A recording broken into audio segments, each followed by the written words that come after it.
ಶಿವನ ಪೂಜೆಗಾಗಿ ಪುಷ್ಪಗಳನ್ನು ತೆಗೆದುಕೊಂಡು ಬಾಯಲ್ಲಿ ನೀರನ್ನು ತುಂಬಿಕೊಂಡು ಶಿವಲಿಂಗಕ್ಕೆ ಅಭಿಷೇಕ ಮಾಡುತ್ತಿದ್ದ ಬೇಡರ ಕಣ್ಣಪ್ಪನ ಕಥೆ ನಿಮಗೆ ಗೊತ್ತಾ? ಹಾಗಾದ್ರೆ ಈ ವಿಡಿಯೋನ ಕಂಪ್ಲೀಟ್ ಆಗಿ ನೋಡಿ. ಕಣ್ಣಪ್ಪ ಎಂಬ ಬಿಲ್ ಜನಾಂಗದ ವ್ಯಕ್ತಿ ಭಗವಾನ್ ಶಿವನ ಅತ್ಯಂತ ದೊಡ್ಡ ಭಕ್ತನಾಗಿದ್ದ. ಅವನಿಗೆ ಪರಂಪರೆಯಂತೆ ಪೂಜೆ ಮಾಡುವುದು ತಿಳಿದಿರಲಿಲ್ಲ.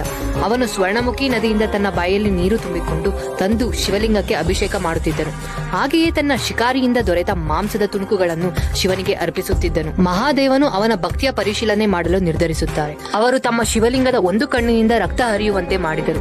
ಕಣ್ಣಪ್ಪನಿಗೆ ಇದನ್ನು ತಡೆಯಲು ಒಂದೇ ಮಾರ್ಗ ಕಂಡು ಬಂದಿತು. ತನ್ನ ಒಂದು ಕಣ್ಣನ್ನು ಕಿತ್ತುಕೊಂಡು ಶಿವಲಿಂಗದ ಕಣ್ಣಿನ ಸ್ಥಳದಲ್ಲಿ ಅಂಟಿಸಿದ. ತಕ್ಷಣವೇ ರಕ್ತ ಹರಿಯುವುದು ನಿಂತಿತ್ತು. ಆದರೆ ಕೆಲವೇ ಕ್ಷಣದಲ್ಲಿ ಶಿವಲಿಂಗದ ಇನ್ನೊಂದು ಕಣ್ಣಿನಿಂದಲೂ ರಕ್ತ ಹರಿಯತೊಡಗಿತು. ಅದನ್ನೂ ಕೂಡ ನಿಲ್ಲಿಸಲು ಕಣ್ಣಪ್ಪ ತನ್ನ ಕಾಲಿನಿಂದ ಆ ಸ್ಥಳವನ್ನು ಗುರುತಿಸಿಕೊಂಡು ತನ್ನ ಬಾಣದ ಸಹಾಯದಿಂದ ಮತ್ತೊಂದು ಕಣ್ಣನ್ನು ಕಿತ್ತಿಕೊಂಡು ಶಿವಲಿಂಗಕ್ಕೆ ಅರ್ಪಿಸಿದ.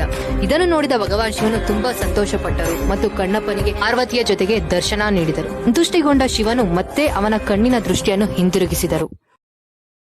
Download ShareChat.